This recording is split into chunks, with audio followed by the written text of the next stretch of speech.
Assalamu alaikum warahmatullahi wabarakatuh. Welcome to this youth discussion with your host, Danish Nasser.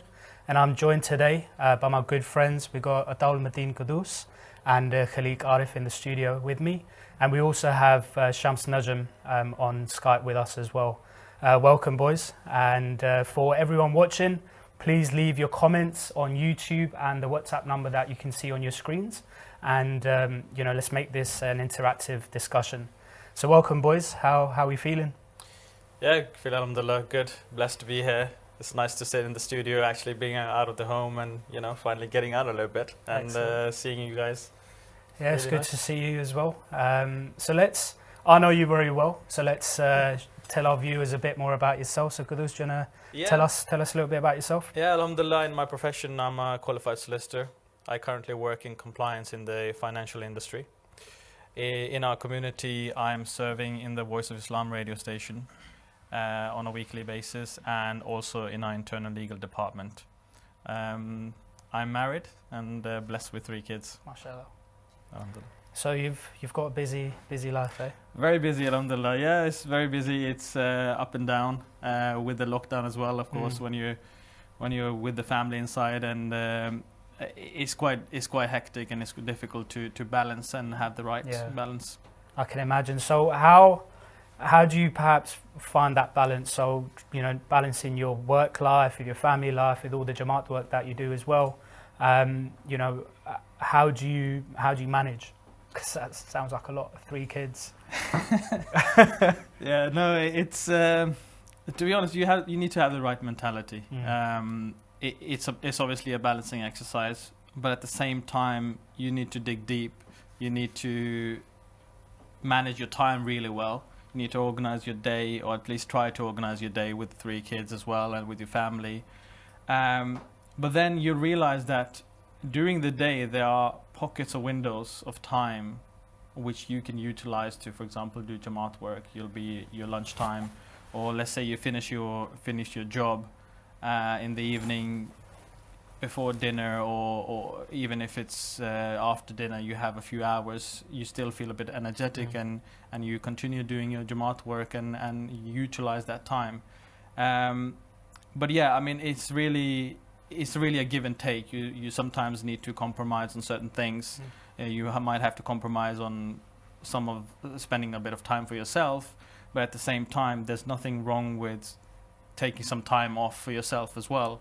There'll be times where you have a lot of work going on and you focus on that, but there will be weeks or days where you just focus on Jamaat work, or you focus on you have a lot of going on in your job as well. So you compromise. So it's really a balancing act, and you need to sort of fine-tune your life and time according to that. So some very good advice there for anyone who perhaps is struggling with a lot of work and trying to juggle family work, Jamaat work. So great advice there. Khalik, how about yourself? Tell us a little bit about you. So I'm currently in my final year studying digital media arts. So that covers everything from film, animation, gaming, etc. And then outside of that, I spend my time doing a lot of Jamaat work. So work in MTA, a few other roles such as like Waqf-e-Nau department, local stuff as well, the league. Grateful to be a part of that. And other than that, obviously it's hard in lockdown, but I'm a big fan of sports, so try to play football as much as I can. Nice. Other than that, just trying to sort of do the best I can in uni, get the best grade I can, and then hopefully look for jobs after that, inshallah. Excellent. So being, we all Waqf-e-Nau here, and yourself being a Waqf-e-Nau who's just finishing his studies, and you'll be coming out into the real world. What does being a Waqf mean to you in that, where you are in your life right now? What do you think it means to you right now? Yeah, good question. For me, I think Waqf would probably mean dedication. So, how much of my time can I give to the Jamaat, especially in my field and my skill set. So, even if that's on a weekly basis, and then long term, I'd say my main aim, like I said, is to graduate from uni, get the best grade I can, and then hopefully get some industry experience. And that way I can get that experience and then apply that to the benefit of the Jamaat in any way I can, and obviously through Hazur's guidance, I can inshallah get posted at the time that's right for me. Excellent, excellent. And Shams, we've got you online. How about yourself, mate? Tell us a little bit about yourself. Assalamualaikum. Yeah, so Shams Najam. I come again from a legal sort of background. Currently working sort of legal and compliance project sort of work within the financial services. And along the way, whenever I've progressed on anything or any decisions I've needed to make, I've approached Hazur and got his sort of guidance. And I suppose the next guidance for me is to go ahead and pursue a PhD and further those studies. So yeah, that's me. So just on, in terms of your career path and, perhaps, so, you're in the finance industry and you're looking to go into perhaps further studies. And you mentioned guidance from Hazur as well. So can you tell us a bit more about what that, what sort of guidance are you talking about? So, yeah, you're right. So I work in the financial industry, and I suppose one of the questions that can be asked is, how valuable will my skill sets be for the Jamaat, or are for the Jamaat, or what can I do from what I know to help sort of progress the Jamaat? And recently, actually, I actually expressed this. Well, I say recently, I think it's been a couple of years now because of the coronavirus. But I expressed this to Hazur in a mulaqat with my wife, and I said, Hazur, I don't know how sort of my particular field or where I work can really benefit the Jamaat, and I don't feel that fulfillment. And I suppose it's some of the conversations we've already had today, as where you should take yourself and what you should be doing in your career. And Hazur's response was beautiful for myself and for my wife, and I'll explain why. I think because initially Hazur said to me straight away, look, that's fine if you don't necessarily find that fulfillment within your career in terms of from a Jamaat perspective, and how you can bring those, but dedicate one day a week to the Jamaat. And that was his response. On your weekend, give one day to the Jamaat and give the other day to your family. And that's when obviously my wife's eyes lit up, because this is obviously amazing advice for someone who maybe like myself, most probably younger, who's who's within a career or has gone into. Firstly, you should be getting permission and guidance of what you need to be doing with your life anyway. But if you find yourself in a career where you don't feel as if you're necessarily able to benefit the Jamaat in that sense, there's so much else you can do within the community. There's so many other ways you can volunteer. For example, I work in Voice of Islam and have done so from since before it was inaugurated, and there's a lot else that you can do. So to just taking on that advice from Hazur, that nice. If you can't on a daily basis, at least give one day. Yeah, that's amazing, man. Said some great advice there again, and the relationship that you have with Hazur as well. And it's not just you. It's every Waqf-e-Nau in the world, has that direct. I feel like has that direct relationship with Hazur, and that kind of leads me on to the Waqf-e-Nau classes that Hazur dedicates his time to, and we're kind of blessed to have that sort of intimate session with Hazur. So boys, tell me a bit about your experience from those classes, because I can count numerous classes where I've sat 2 feet away from Hazur literally, and he's just watching me, and I just don't know where to look. I don't know what to do, and I'm like shaking literally. But and he's like literally just there. Yeah. So tell us a bit about your experiences from those classes. I mean, looking back at it, I remember going to the classes. I always wanted to speak to Hazur. Yeah. And sometimes when you want to ask a question, but you don't want to force a question. Yeah, but at the same time, you want to speak directly to Hazur. And when you go to a class, you're thinking, okay, what shall I say to Hazur? Yeah. But I remember those feelings, that just being there with Hazur and being able to go there and see him personally, and then speak to him directly. Just that wish was just enormous. Yeah. But at the same time, it was really nice that we were a bunch of people or brothers there sitting there in a class thinking, we're here for the same purpose, and thinking about, we as a youth, or at the time we were thinking, we were there for really important purpose, and that really gives you strength as a person, and builds your character, builds your personality, speaking to other people, knowing what they are doing and knowing what guidance they received from Hazur, and just being in those classes and together for that purpose is just amazing. And I really, you miss it now because we're sitting here in the studio, but when you talk about missing it, so I think the number of Waqf-e-Nau that we have now, and I guess the number of boys that attend those classes is a lot more than perhaps in the previous classes. So I remember, I used to go to classes where you used to have maybe 20, 30 people in the class. So it was very intimate with Hazur, and I'd had the opportunity to go up there, stand literally a feet away from Hazur and present to him. And you're trying to present, and he's watching you directly, and you just stay like shaking. But at the same time, you kind of realize like, wow, this is our Khalifa, and he's literally sat where Khalik is, and I'm here, and it's like those things they always stick with me, and obviously now Khalik, with you being a little bit younger than us, I say a little bit, but you've been a lot younger than us. What's what's your experience in terms of the classes that you've been to? Yeah, no, it's been great. I mean, like you said, great blessing. Obviously, as a kid, when I was about 12, the classes used to be on a lot more regularly. And yeah, like you said, it definitely sticks with you. Even the smallest moments where, for example, Hazur just makes eye contact with you. I think that even that alone is huge. And even recently now, like you said, even being able to present stuff to Hazur and just being amongst his sort of surroundings, and just that energy just comes to you. It's a great blessing.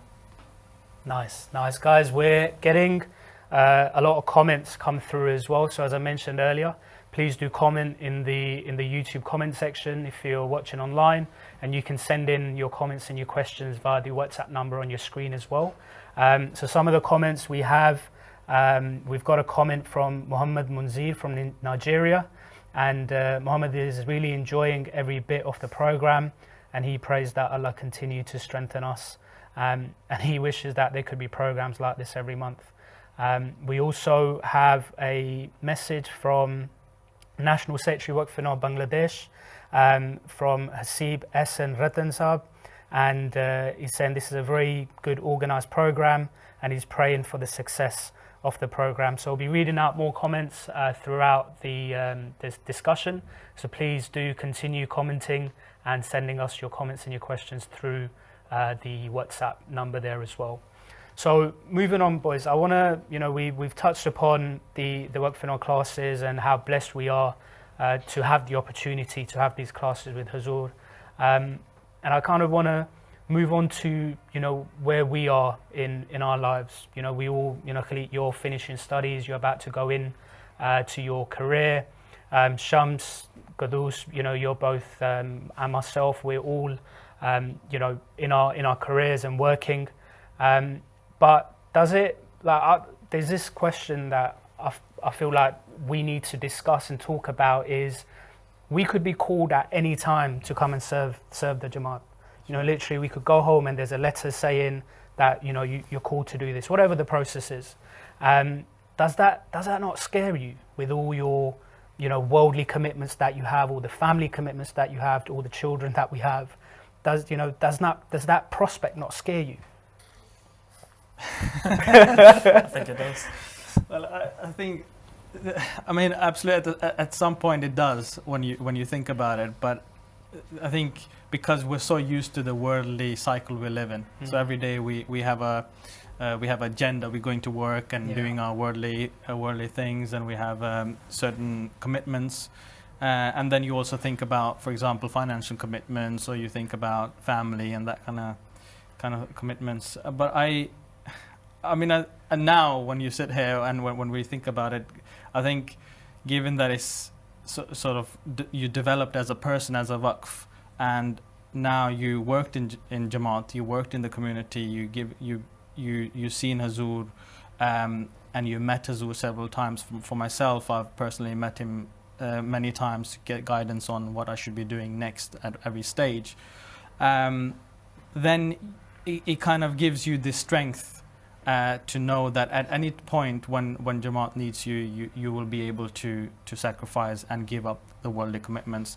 And then there's the belief that Allah will make everything work. He will support you. He will provide for you. So if you have that belief, then it makes things easier. Yeah. If you don't have the belief, I think it becomes very difficult. And you need to know why you're doing this. You need to know the purpose behind this. You need to know as a person that why am I Waqf?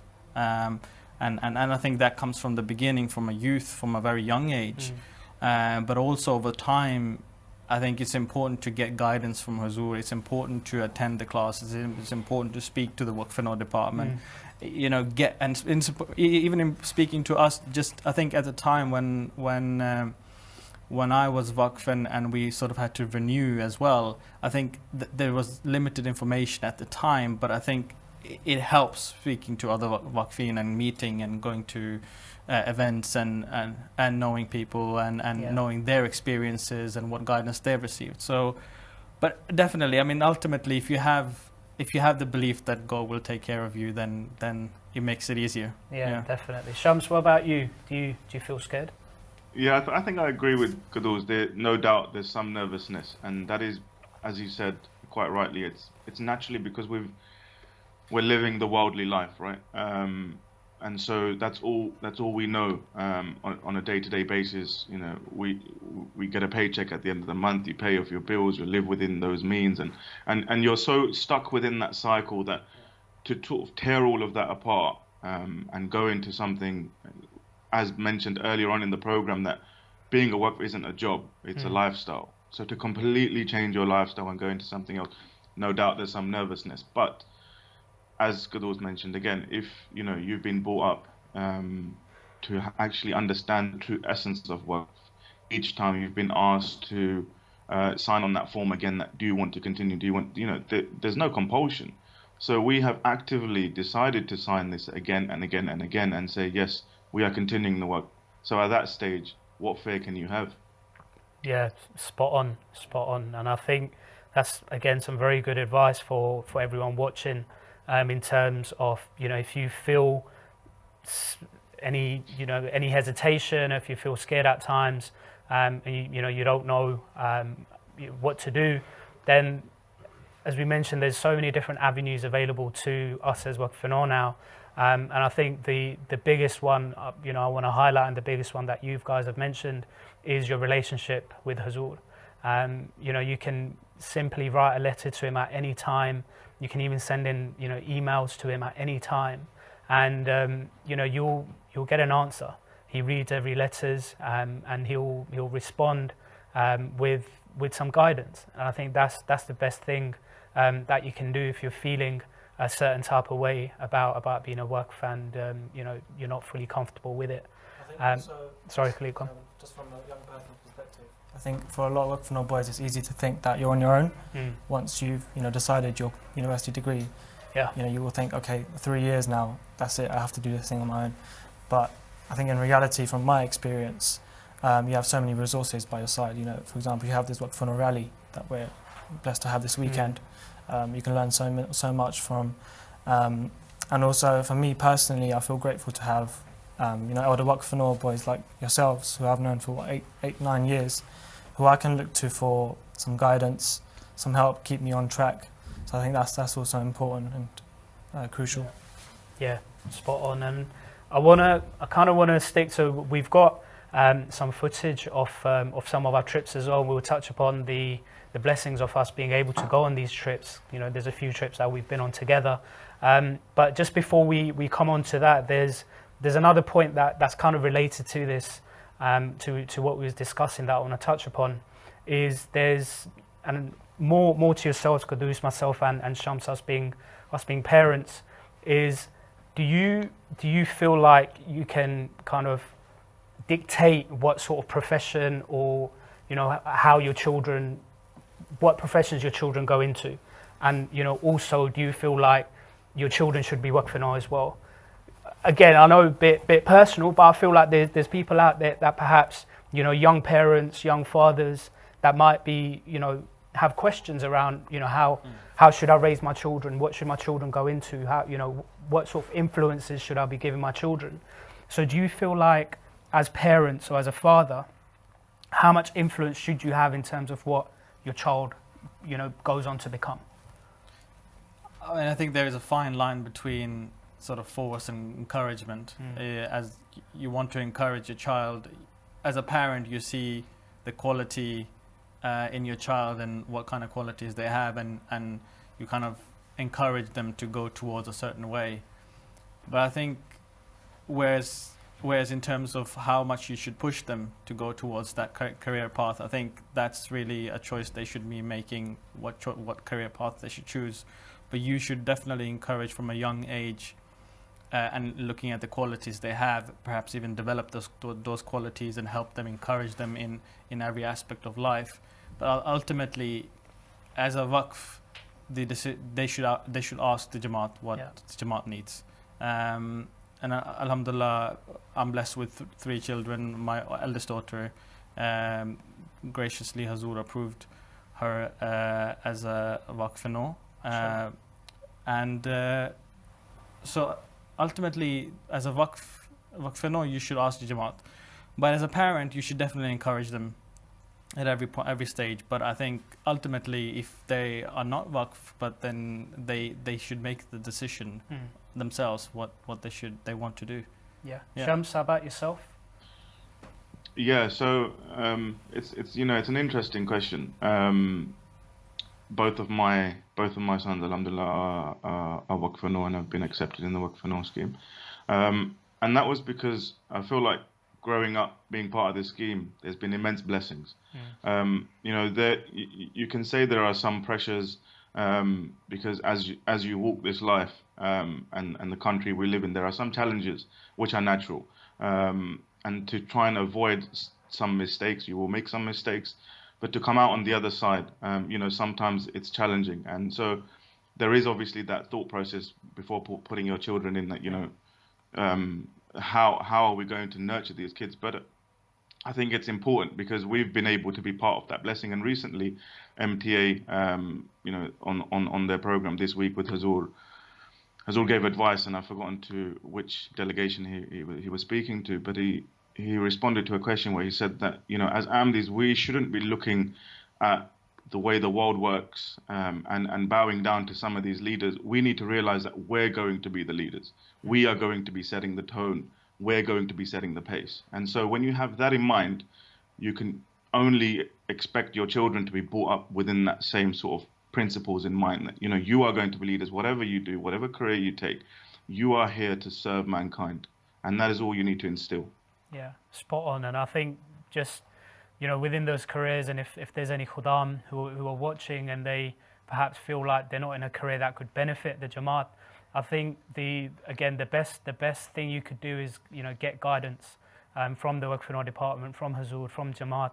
And it's not that the career that you're in, that's the only way that you can help Jamaat. You know, there's been instances where someone's an engineer, someone's a doctor, and they've been told to go to Africa and teach. Or, you know, you come and work in the offices. So doesn't matter what career you're in, what you're doing, always seek guidance from the Jamaat, always seek guidance from Hazur, and they'll be able to guide you in the right direction. So boys, I wanna touch upon the trips that we've been on. There have been many Waqf-e-Nau trips. You know, I remember the Guardian one a few years ago. I say a few years ago, a lot of years ago. There was a trip to Canada. There was a trip to Spain recently as well. But the one that stands out for me is the trip to Palestine. That we all went on together. Yeah. And we've got some footage of it as well, which we'll play shortly. But yeah, tell us about the trips and how lucky we've been to go on these trips. Where do we start, man? Like, yeah, amazing. Just being able to spend a week with your brothers, and even people that you haven't met, which you considered brothers at the end of the trip. And it's like talking in terms of Palestine, just getting there and knowing this is the land of the prophets. Yeah. and being able to walk there and discover the history in person. You know, you see so much on the news and the media and stuff, but actually going there and witnessing it in real, I think that's huge, and I'd recommend any Waqf-e-Nau when there's opportunity for the trips to happen again, to definitely take advantage of that and go 100%. How about yourself, Qudus? What are your experiences? I mean, I think the experience itself, the atmosphere of Palestine, and when we went there, everything from the beginning, from the airport to the end was just an amazing experience. We went through turbulent, some complications, but at the same time, it was an amazing organized trip. We were in a place where there had been so many prophets who had been on this land, and you felt it. You felt that there was something special there. You felt that when you went to the mosques there, you saw the different religious places there, you really felt that there was something special there. And when we were together and we kind of knew found out more about the history and learned about the history, then you realize where we are in this day and age, and what we should sort of aspire to be. But it was a changing experience, and I think in a very, very positive way. I think for all of us, it was a very organized trip. We met the Jamaat there. Another eye-opener for me as well is just seeing, we're traveling 4 or 5 hours by flight to the other side of the world, and still seeing the same love that people have for the Khilafat and Jamaat, and just treating us, giving us the best hospitality and everything. It was just an amazing experience. Yeah. Oh, I can't wait for the next one. Do we have any footage of the trip? Yep. Can we play that now? So 38 of us have gathered here this morning on our way to Luton Airport to go to Israel and Palestine. Most of the boys here, it's the first time that they're going. I've been about 7-8 years ago. I went to Palestine, so really looking forward to going back. But I didn't get a chance to go to Kobe. I've heard amazing things about it, about the Jamaat there, and about the whole setup there. So I'm really looking forward to going to Kobe. It's a part of the world which I'm quite interested in. They've got a lot of history, from the fact that loads of religions kind of originated from there. So I haven't been before, but really looking forward to it. Spending time with people same age, similar sorts of backgrounds, upbringing, and the same focus and drive religiously. So I think that should be quite good, learning from one another. We've got a few Murabbis with us as well, so it should hopefully be a really good religious experience.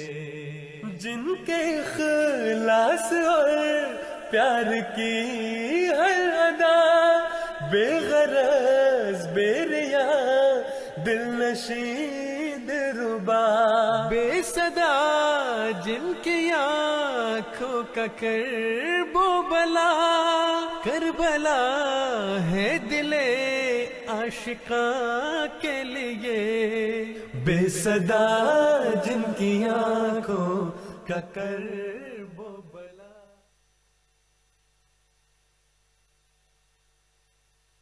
या ऐन फैज़िल्लाह वल Irfan यस्आ इलैकल खल्क़ु कज़मान. The trip so far has been amazing. The welcome we got from Sadr Al-Hamdiya and Amir Sab was amazing. Everyone is here in really good spirits. It's an amazing feeling. I can't really describe everything, but you can feel that this is a very holy place. When you're walking through the steps and through the streets, you can feel that you imagine that the prophets walked here. We went to Masjid Istiqlal, which was one of the first mosques in Haifa. Hazrat Muslim Maud might have visited that mosque and prayed in that mosque. So we also did 2 nawafil in Masjid Istiqlal. And after that, we had a very nice sitting with Sadr Al-Hamdiya, where everyone introduced themselves, and we got to know all the brothers. and Sadr Saab told us about the history of Palestine and Israel and how Israel came into existence. We went to Baha'i Gardens. We learned how the birthplace of Baha'i faith looked like.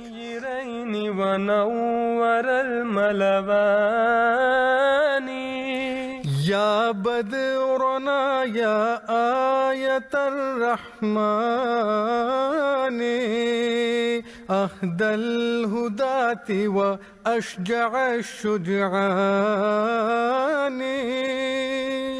يا رب صل على نبيك دائما.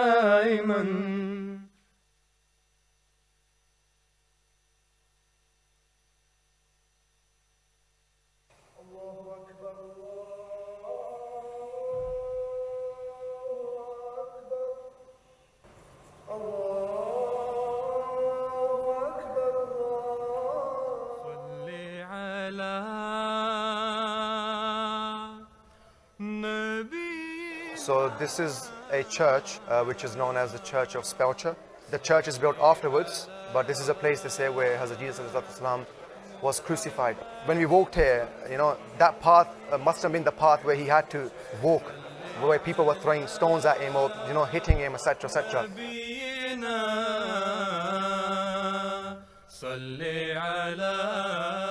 Now we're at the Golden Dome and Masjid Aqsa. It's got great relevance to all world religions actually, because it shows that the unity of all the prophets was ultimately to lead to the final messenger of Allah. We've been here 2-3 days now. It's been amazing. The brotherhood, it feels as if we've known each other for years, but a lot of us have, you know, never met each other. But the brotherhood and love we have between each other is really nice to see. It's a really nice atmosphere. When we visited the graves, Hazrat Ibrahim's grave, Hazrat Ishaq's grave, we've grown up reading the Durood Sharif, and sometimes it goes in passing and we don't understand or even think about the significance, but to be here and to actually understand that day in, day out, every time we pray, we mention Hazrat Ibrahim's name. So I'm standing at his grave, I raised my hand and I can't control my tears. I started reading Durood Sharif, Allahumma salli ala Muhammad, and of course Hazrat Ibrahim is mentioned. The reason being is because Hazrat Ibrahim is that prophet who's considered Abul Anbiya, the father of all the prophets. And I was saying, this is that man that God chose, that from his progeny came prophets.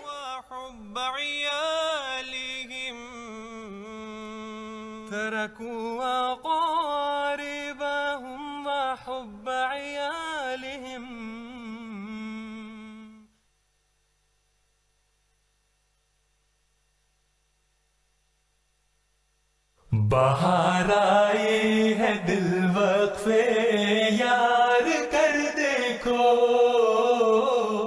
We are the first community from Jamaat in the UK to visit this place as a group, and I feel like, you know, it's quite historic as well.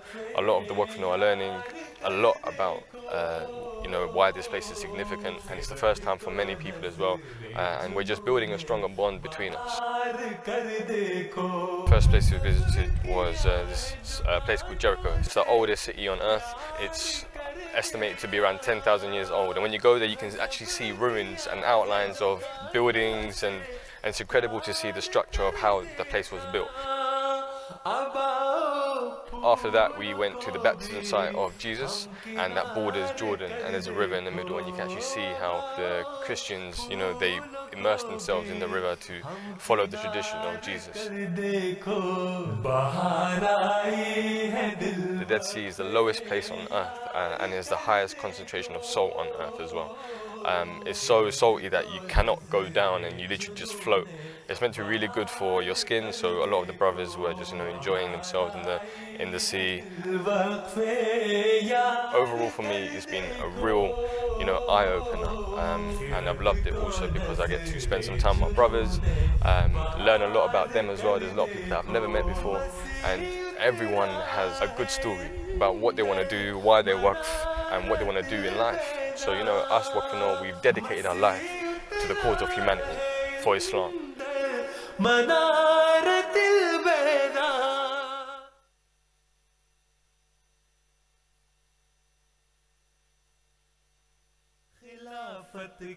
So we visited Nazareth today. We went to the Church of Good News, as it's called in Christianity. It was the church where Hazrat Maryam alayhi salam received the revelation that she would born a son that would obviously become Hazrat Isa alayhi salam, Jesus Christ in Christianity. Of course, that was a very holy place for the Christians. There was many art decorations inside that had been donated by several different countries.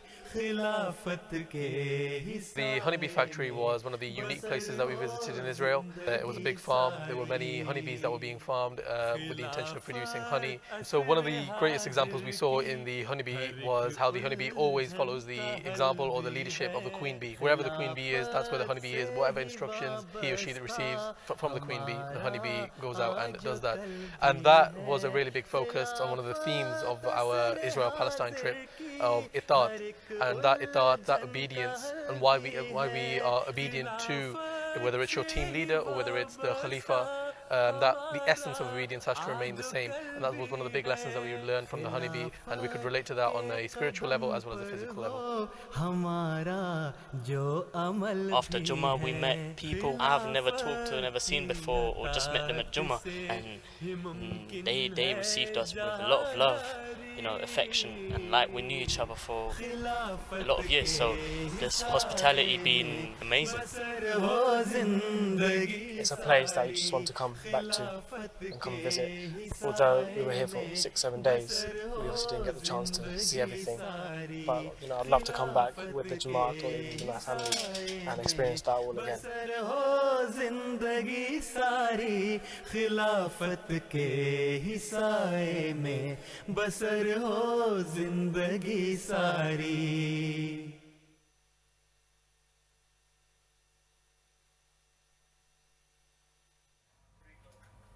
Some amazing highlights there, guys, bringing back all those memories, and I can't wait to go on the next one.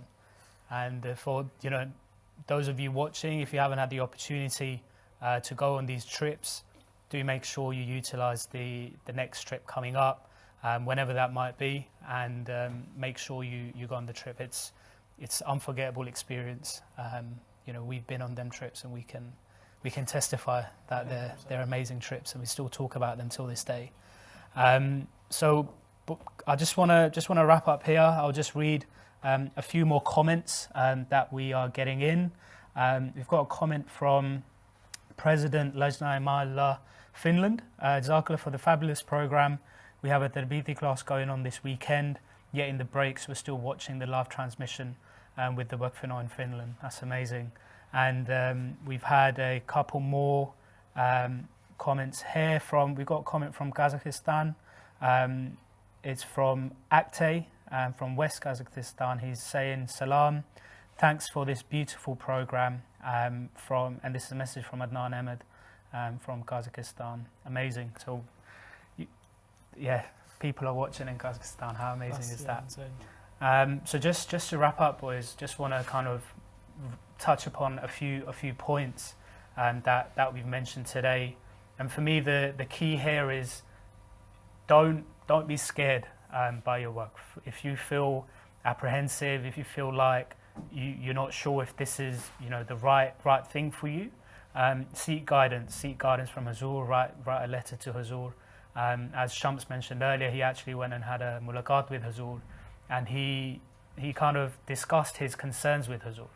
And he was able to get the guidance that's carried him forward to where he is in this part. And at the same time, involve yourself in all the programs that the Waqf-e-Nau departments within your countries have as well. Just like ourselves, we're blessed to have live in Markaz where we're so close to Hazur, and we can have the opportunity to go and have a mulaqat with him. But now, with COVID and the way things are in the world, we're seeing that Hazur's doing virtual mulaqats all over the world, from every corner of the world. People have the opportunity to speak to Hazur live through this technology, which is amazing. So if you do get an opportunity, whenever you get an opportunity, do make the most of that. And a lot, same with the trips as well. Once you get an opportunity to go on these trips, honestly, they can be life-changing. Where I've been on a few, you boys have been on a few, and we still I think Shams, maybe you can, talk. We haven't got long, but talk very quickly about the Qadian trip that we still talk about till this day. I didn't go on that trip, but I know you and a few of the other boys went on that trip, and we still talk about it till this day. And these memories, these moments, they stick with you for a very long time, if not the rest of your life. So make sure, if you have the opportunity to go on any trips, if the opportunity to get involved with any Jamaat events, any Waqf-e-Nau events, make sure you do. And any guidance, please speak to Azur. So with that, want to leave it there. Thank you so much for watching, and please continue to watch all the further amazing programs that we have coming up as well. And I want to thank my guests, Qudus, Khalik and Shams online as well, for joining me today, and hope everyone watching it's been a good watch for everyone.